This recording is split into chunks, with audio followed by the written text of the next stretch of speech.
Bonjour à tous, bonjour Georges, bienvenue dans cette 56e vidéo. Nous sommes dans la cinquième partie de la conscience. Aujourd'hui, nous allons parler principalement du super effet placebo-nocebo, mais aussi de guérison. Alors, tu as une petite recommandation avant de commencer? Ah, ici, pour démontrer, on va parler donc de l'importance de l'esprit sur le fonctionnement du physique et surtout de l'énergie. Il faut quand même. Donc, on va parler de blessures et de maladies un petit peu. Et il faut, quand on parle de ça, il faut toujours faire attention à une petite mise en garde. Euh, Nous suivons un jeu de cartes qui détermine énormément de choses, et notamment les blessures et les maladies et tout ça. Donc, faites ce que vous voulez. Euh, et vous aurez des maladies, des dysfonctionnements, des maladies, enfin, vous, si c'est prévu. Et il ne faut pas se responsabiliser avec ça ni quoi que ce soit. Ce sont comme tous les taureaux qu'on rencontre dans notre existence, ce sont des choses qui vont nous apprendre quelque chose. Elles ont leur utilité. Donc ça, il ne faut pas perdre ça de vue. On ne change pas le jeu de cartes. Ce ne sont pas les événements qui comptent, c'est la façon dont on les vit. Ce sont des révélateurs. Donc, on doit faire attention de ne pas tomber dans la magie noire, c'est ça que tu veux dire. La magie noire, c'est essayer d'éviter effectivement les plats qu'on a décidé de te servir. Voilà. C'est un peu comme la loi d'attraction où on demande à acquérir une somme d'argent qui ne nous est pas destinée. On va à l'encontre de notre jeu de cartes. Ah, voilà. Ce que nous allons parler ici, on va parler un poil de la loi d'attraction pour pas mélanger les pinceaux. Bon. Mhm. La loi d'attraction, c'est vous demandez, vous attirez quelque chose qui vient de l'extérieur et que vous nommez l'univers, donc on ne sait même pas d'où ça vient. Bon. Ça, Le tu piège. essayes, oui, le piège, tu essayes d'acquérir quelque chose que tu n'as pas. Ce dont nous allons parler ici, nous allons parler uniquement de remettre en ordre et en bon fonctionnement les choses que nous avons. Tu vois? C'est dans Donc, notre plein droit, c'est récupérer la santé. c'est, c'est le C'est plein un droit, rééquilibre quelque part. c'est rééquilibrer ce qui est en nous. Ce n'est pas obtenir quelque chose d'autre. Ça, ça doit être bien clair. Aussi, euh, tu pourrais me dire, ah oui, mais si tu te sers de la loi d'attraction pour rééquilibrer quelque chose que tu as, alors c'est cool. Mais moi, je vais dire quoi? Je vais dire non. Parce que, encore une fois, tu demandes à quelque chose d'extérieur de De venir faire t'apporter. quelque chose en toi. Alors que le corps est doué d'auto-guérison finalement, donc il n'y a pas besoin d'aller demander à l'extérieur ce que tu as déjà en toi. Absolument.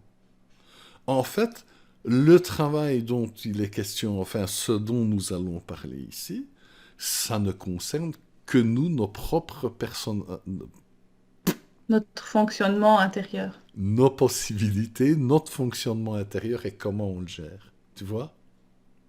Ouais, Donc ça doit être bien clair. On ne demande ok. rien à personne. Alors tu as l'exemple du doigt, tu sais nous l'expliquer? Ah, nous allons commencer par mon célèbre exemple du doigt. Enfin, c'est célèbre entre Olga, Nicolas, toi. Pour bien décrire un petit peu le mécanisme conscient et inconscient qui se passe quand on se coupe un doigt. J'ai pris un doigt, ça pourrait être bien autre chose, hein, mais bon. Et donc, et donc tu fais ta cuisine, tu es là, tu fais la cuisine, et puis je me suis coupé mon doigt. Aïe, ça fait mal, il y a du sang. Ah, bon. Alors, il faut remarquer quelque chose. Si tu est programmé, bien programmé dans le fait que l'ouverture du doigt, les microbes, les trucs, c'est très dangereux. Ça va s'infecter. Il faut absolument que je mette des produits. Et si c'est un peu trop gros, il faut vite aller faire recoudre à l'hôpital. C'est quelque chose de si tu ne gères pas ça par la médecine et par les produits, tout ça, ça ne pourra pas aller bien, tu vois. Et c'est grave, c'est grave. Mhm. Alors là, tu es dans une version négative qui va. C'est ce que tu appelles les pensées catastrophes. C'est les pensées catastrophes. Et les pensées catastrophes, je dis toujours, le corps et l'énergie obéissent aux pensées. Donc, si tu dis à ton système, on va dire le cerveau, mais je dis si tu te dis à ton ensemble que c'est grave, eh ben pour lui ça va être grave. Ça va Le mental s'infecter. Ouais, considéré, il va induire au corps que c'est grave et va attirer les agents de décomposition finalement. Et tu auras plus vite une inflammation que si tu ne fais rien. absolument. Dans un premier temps, tu empêches le système naturel. Tu en- le Tu corps, bloques. voilà, le corps, il a une coupure et tout ça. La coupure n'est pas encore finie, qui commence déjà à réparer. Tu vois, ça se répare, il y a les globules blancs pour les microbes, il y a tout ce Ça, qu'il c'est la faut. version si le mental est coupé, on va dire. Voilà, on va dire. Mais si tu penses que c'est grave, si tu introduis d'autres données dans ton système, eh bien, il va tenir celle-là pour vrai. Et donc, le corps ne pourra pas réparer parce que tu le bloques. Et y compris, tu vas bloquer l'énergie, tu vas bloquer la physique, tu vas tout bloquer. Tu vois. Et comme tu viens de le dire, en plus, tu es dans une énergie de peur qui va faire baisser la vibration. Et donc, en énergie de mort, tu vas attirer les artisans de la décomposition. Parce que c'est Mhm. grave, ça va s'infecter, ça va. Et donc, les microbes, les pathogènes, tout le T'attires tout cortège, ça. ouais, vont C'est le affluer. défilé. Alors que ça pourrait t'arriver de faire une coupure que tu n'as même pas fait attention, que tu n'as pas vu, et quand tu t'en aperçois, elle est quasiment c'est quasiment déjà refait. Ouais. Donc, vous faites l'expérience quand vous vous coupez. Fait que tu fais une petite expérience. Ah, tu te coupes, tu t'es coupé, tu remets bien la peau. Tu mets un petit pansement parce que c'est vrai que si tu accroches, que tu appuies, ça va s'ouvrir. Tu essayes de faire en sorte que ça tienne. Et tu, tu ressens la douleur, tu dis, bon, la douleur, ça va, je suis au courant, parce que c'est un signal qui te prévient de quelque chose. Hein. Ça va, je suis au courant, voilà, c'est rien, tu regardes ton doigt et tu te dis, bon, ben, ok, ça se répare, c'est rien, mais c'est rien du tout. C'est le problème du corps, il s'en occupe, t'en as rien à battre. Et là, tu tombes dans les pensées positives, qui est à l'extrême des pensées catastrophes. Et là, tu tombes, on a parlé de la vision catastrophe de la version négative, mais il y a la version positive. Voilà, c'est ce qu'on vient de commencer. Et la version positive doit non seulement laisser le corps aller à son plein potentiel d'auto-guérison, de réparation, mais en plus, tu vas accélérer en plus le processus par des De énergies guérison. de guérison plus élevées. Ce qu'on va, C'est une stimulation, en fait. c'est une stimulation, une accélération, une, euh, Des une, énergies de guérison. c'est un engrais pour pour la guérison. Tu vois, tu vas rajouter un plus de vibration et de motivation au corps aussi, tu l'encourages aussi. Et donc, euh, vous faites l'expérience de les voir, c'est assez saisissant à la vitesse où ça se refait. C'est incroyable. Et alors concrètement, comment ça se passe? Alors tu peux par exemple considérer que c'est qu'on est déjà guéri ou penser à la guérison des cellules. C'est des petits scénarios ou des scénarios du mental qui aident à la guérison ou encore la focalisation quand tu mets ton esprit dans la coupure pour euh, Pour activer le flux d'énergie, par exemple? Voilà, là, tu as mis le doigt sur quelque chose d'important, qui sera vraiment du domaine de la programmation, dans deux vidéos. Mais il faut savoir que la vision catastrophe est une simulation. Aussi, ouais. C'est une simulation négative. Donc on Donc, le fait sans s'en rendre compte. on le fait sans s'en rendre compte. C'est les programmes qui mettent tout ça en place et ton mental qui exécute. Et C'est un donc, peu comme le système de prière, c'est un langage qui est un langage intérieur qui est compris par la matière. oui, c'est dans cet ordre d'idées. Euh, Tu donnes un sens aux choses et tu aides à la montée en vibration pour que les choses reviennent à leur meilleur état très rapidement. Mais donc, je disais, tu peux faire une simulation négative, c'est le scénario catastrophe, Catastrophe. mais tu peux faire une simulation positive comme tu viens de parler maintenant. Et donc, dans la simulation positive, c'est toi qui me parlais de ça tantôt, tu dis, tu peux imaginer que c'est déjà réparé, que tu vas au médecin et que tu dis, oh mais ça va, j'ai plus rien, je ne viendrai plus, enfin tu vois.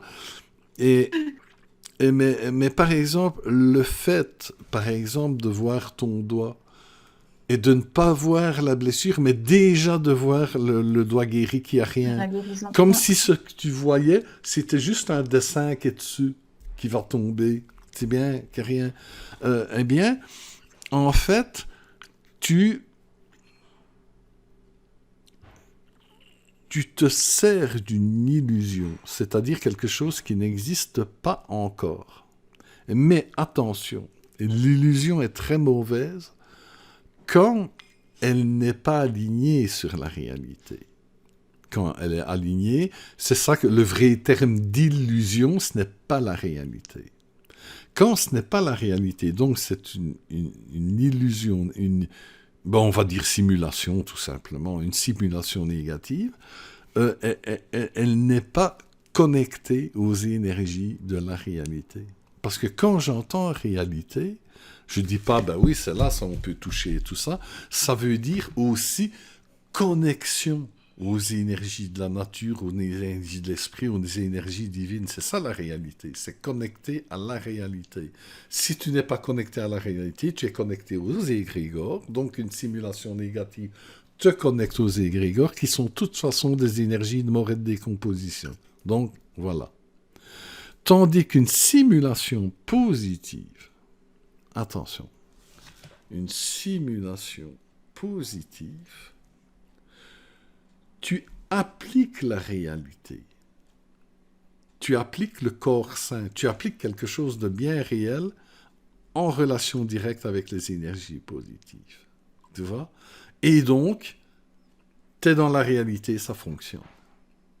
Voir ton doigt, tu vois la blessure, tu sais qu'elle est là, mais ne lui accorder aucune importance. Mais par contre, accorder beaucoup d'importance au fait que, oui, mais le doigt, en fait, il n'a rien, il est déjà, c'est déjà presque réparé. Eh bien, tu laisses le champ ouvert, non seulement à la réparation du corps, comme on a dit il y a quelques minutes, mais en plus, le flux d'énergie qui vient t'aider de naturel, une énergie vitale, va accélérer les choses d'une manière spectaculaire. Donc, En fait, l'esprit ne fait pas la différence entre la réalité et la simulation, mais c'est une forme d'auto-hypnose alors. attention, attention. Une auto-hypnose, une hypnose peut être négative, tout comme si une simulation peut être négative. Tu vois, euh, le comment je dirais ça, la version positive est d'être pleinement dans la réalité. Hmm? Mais seulement, mais pleinement dans la réalité d'une manière consciente. Tu sais ce que tu fais. Tu sais ce que tu imagines. Tu maîtrises ta simulation. Tu vois?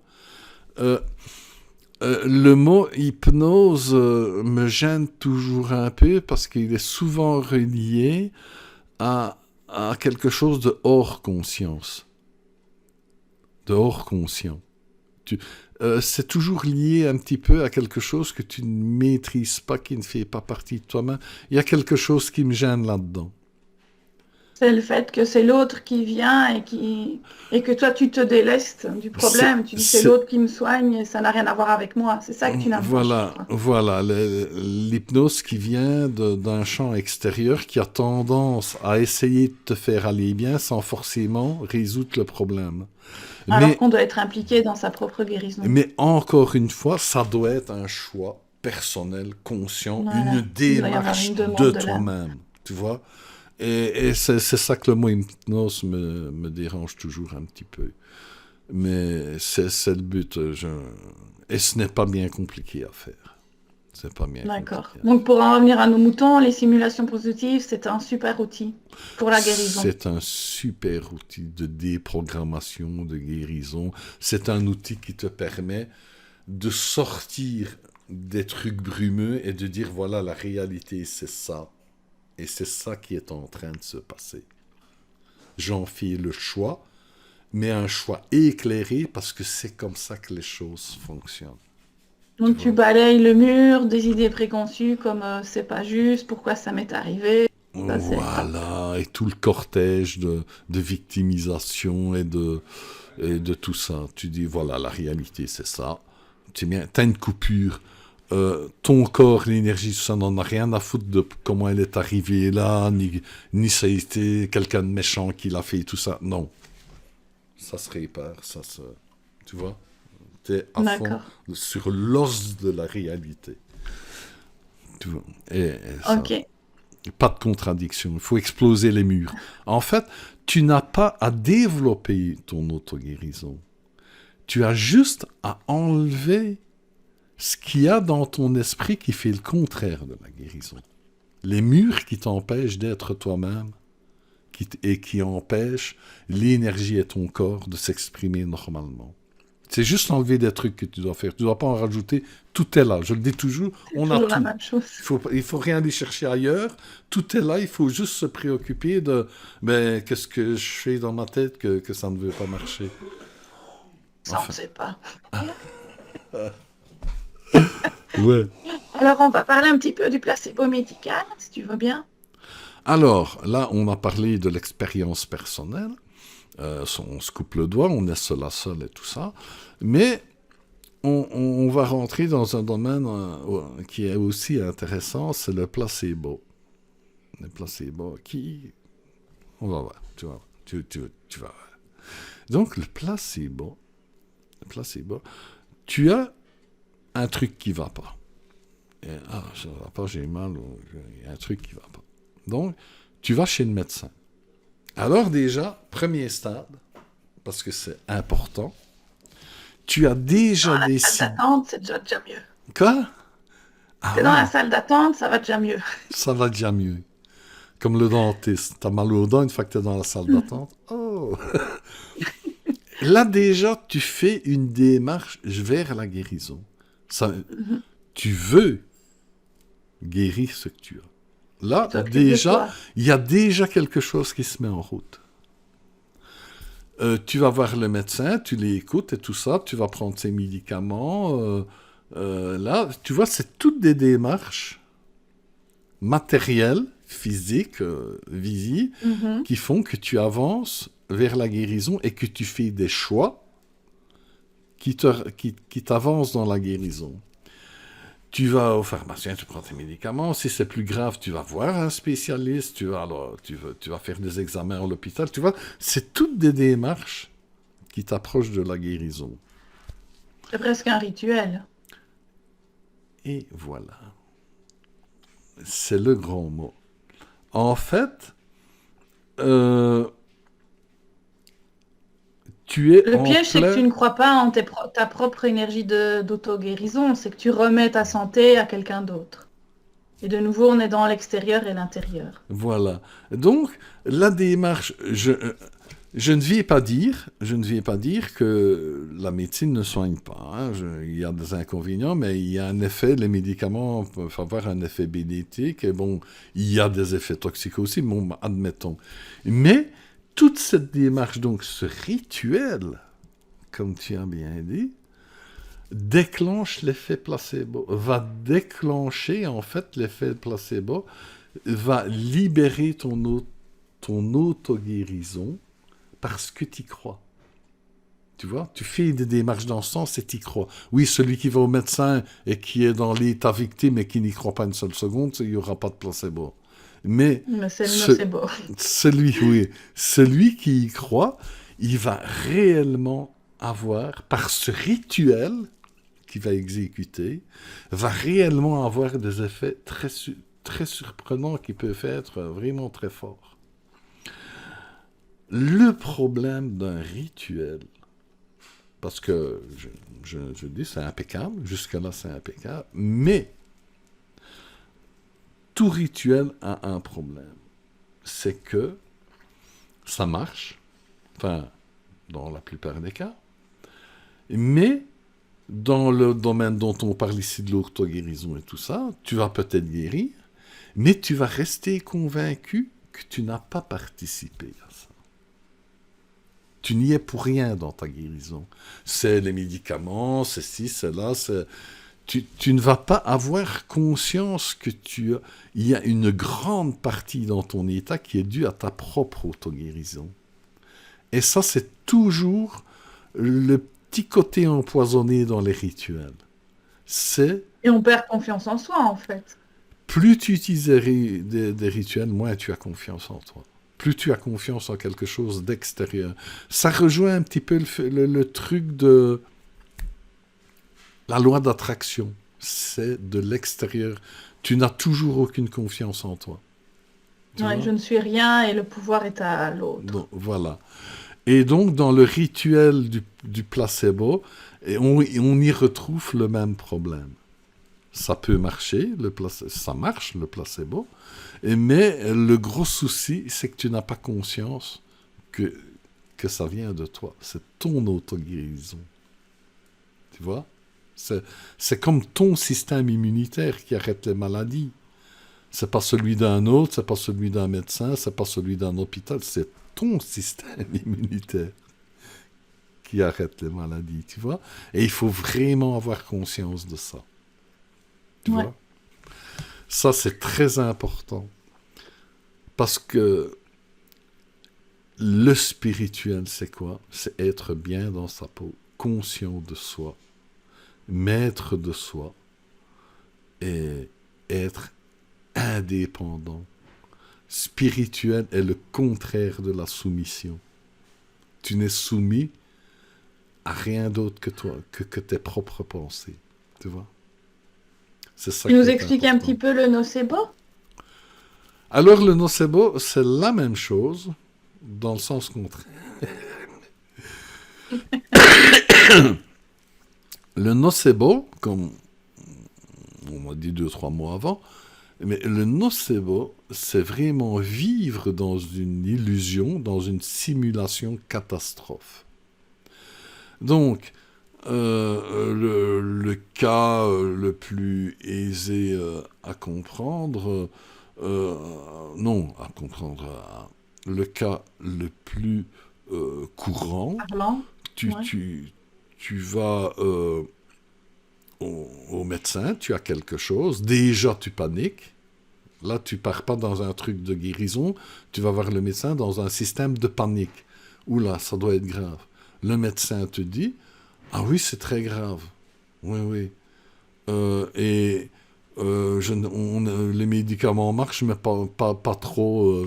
Enfin, c'est pas dit que tu vas t'en sortir, en fait. Et là, tu rentres dans une spirale négative. C'est de l'autodestruction. Ça va être l'effet totalement contraire de l'auto-guérison. Là, tu vas anéantir ton système d'auto-guérison. Tu te transformes en victime impuissante. Voilà, et tu vas le paralyser. Tu restes dans la peur. c'est prouvé médicalement avec des scanners et tout au cerveau et tout ça, c'est prouvé que quand on place quelqu'un dans cette situation-là, eh Il y a une bien, résignation qui s'installe et tu te laisses aller à la mort. il y a des zones du cerveau qui s'activent, le système immunitaire, pour ainsi dire, s'arrête. Tu coupes? Ouais, ouais, tu coupes tout. Et donc, comme tu disais justement, c'est ce que j'appelle le truc du loup. On sait qu'un loup, normalement, s'il est isolé de sa meute et se retrouve tout seul et encerclé par des chasseurs, par exemple, à partir du moment où il constate vraiment il n'y a aucune issue, il tombe dans le coma ou Il se déconnecte. il se déconnecte, il tombe. Et donc, c'est un système qui existe dans les programmes profonds naturels. Mais qu'on a Pour... oublié, nous, hommes. Oui, mais il est toujours là. Hein. On n'en est plus conscient, mais il est toujours là. Qui fait que si c'est foutu qu'il va se faire bouffer par un autre animal ou il va se faire tuer, enfin bon, euh, c'est comme déjà il était en train de mourir. Et l'esprit se déconnecte et tout ça, tout se déconnecte. Et c'est pour ne pas souffrir et vivre trop intensément le fait d'un lapin se faire bouffer par un lion, enfin un chien, Ouais. disons. Au dernier moment, quand il se fait attraper tout ça, ben, il y a un moment, ça va déconnecter. Pour ne pas que, ben voilà, ça sert plus à rien. Bon. Et donc, Les Indiens faisaient ça, ils allaient mourir sur la montagne quand ils se sentaient inutiles. Ils partaient et ils allaient mourir sur la voilà. montagne. Et il Et il se... avait cette capacité d'auto-libération, on va dire. Voilà. Et donc, il y a des civilisations un petit peu plus avancées que la nôtre qui, depuis longtemps, connaissaient ce principe-là et pouvaient l'utiliser. Tu vois? Mais le problème, comme on disait, ton esprit, il croit à ce que tu imagines. Il ne fait pas la différence. Et si tu t'imagines que c'est la catastrophe, tu es dans la peur, eh bien, tu peux déclencher dans une mesure variable, hein, je ne dis pas que tu vas tomber par terre, mais tu peux déclencher aussi, par ce principe-là, la coupure de l'auto-guérison, tu déclenches la coupure de l'énergie, tu vois, tu te prépares à la mort, carrément. Mhm. Mais se préparer à la mort, pas de manière psychologique, parce que tu as déjà lancé le processus, mais il y a vraiment une préparation physique et énergétique à la mort qui se provoque. Le nocebo est quelque chose. Si le placebo peut faire des miracles, le nocebo peut tuer. C'est très grave. Et donc, ceux qui vivent dans la peur, dans ces peurs-là, sont extrêmement fragiles. Extrêmement fragiles. Je crois même que beaucoup pourraient finir par mourir sans qu'il ne se passe rien du tout, en fait. Tu Ouais, la vois? peur fait diminuer l'immunité, hein, c'est connu. Fait diminuer tout. Tout. Et ben voilà, je pense qu'on va s'arrêter là pour cette cinquième partie de la conscience et on parlera de la guérison plus particulièrement la prochaine fois. Au revoir à tous.